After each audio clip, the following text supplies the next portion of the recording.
رضا پهلوی چهره‌ای که بعضی از رسانه‌های فارسی زبان در خارج از ایران به عنوان امید آینده ایران معرفی می‌کند. اما آیا واقعاً این تصویر با واقعیت داخل ایران همخوانی داره؟ هم، بحث داغ این روزها و مهم. خوب شد که این موضوع رو مطرح کردی.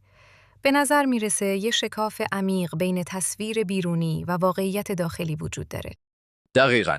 و امروز می‌خوایم به یه تحلیل جدید از یک خبرنگار کرد دانمارکی به نام مهران ابراهیمی نگاه کنیم که نتایج خیلی متفاوتی با اون چیزی که معمولاً میشنویم داره. خب بذار اول ببینیم این تحلیل چه نکات کلیدی داره.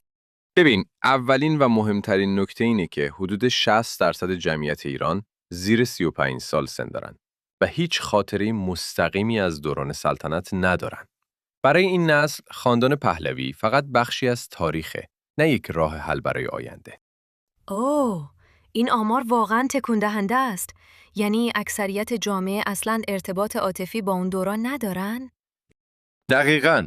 و نکته جالبتر اینه که طبق نظرسنجی‌های مستقل، حدود 80% این نسل جوان خواهان یک سیستم کاملاً دموکراتیک هستند، نه بازگشت به هر نوع نظام موروثی.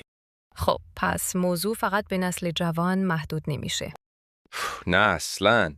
ببین، ایران کشوریه با بیش از 15 گروه قومی مختلف که هر کدوم مطالبات خاص خودشون رو دارن. طبق آمار، حدود 40% جمعیت ایران رو ملیت‌های غیر فارس تشکیل میدن. و این تنوع ملی و یا قومی که بعضی‌ها دوست دارن این واژه رو به کار ببرند، چه تأثیری روی محبوبیت رضا پهلوی داره؟ خب نکته جالب اینجاست که در دوران پهلوی سیاست‌های متمرکز گرایانه باعث نارضایتی شدید اقلیت‌های قومی شد. مثلا استفاده از زبان‌های محلی در مدارس ممنوع بود و حقوق فرهنگی اقوام نادیده گرفته می‌شد. پس میشه گفت یه تناقض اساسی بین ادعای دموکراسی خواهی و ماهیت نظام سلطنتی وجود داره؟ دقیقاً. و این فقط یه بحث تئوریک نیست. طبق نظرسنجی‌ها حدود 75% ایرانی‌ها معتقدند که هر نوع نظام موروثی با اصول دموکراسی در تضاد. خب در مورد پوشش رسانه‌ای مثبت رضا پهلوی در خارج از کشور چی؟ اینجا یه نکته جالب هست. تحلیل نشون میده که حدود 80% پوشش خبری مثبت درباره رضا پهلوی از رسانه‌های غربی میاد، در حالی که فقط 20% از منابع داخل ایران یا رسانه‌های مستقل هستند. پس میشه گفت یه شکاف عمیق بین واقعیت داخلی و تصویر بیرونی وجود داره. دقیقاً. و این تحلیل نشون میده که حل مشکلات ایران نیاز به راه حل‌های پیچیده‌تر و عمیق‌تری داره. مثلا حدود 65% مردم خواهان تغییرات ساختاری در همه زمینه‌ها هستند. به نظر میرسه این تحلیل یه هشدار جدی به رسانه‌های غربی میده.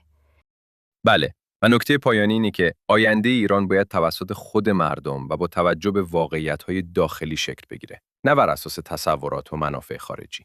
این یعنی نیاز به یک گفتگوی ملی که همه گروه‌های اجتماعی رو شامل بشه. و این شاید مهمترین درسی باشه که از این تحلیل میگیریم. دقیقاً.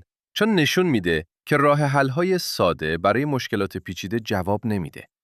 آینده ایران نیازمند مشارکت همه گروه‌های اجتماعی و احترام به تنوع و پیچیدگی‌های جامعه ایرانه.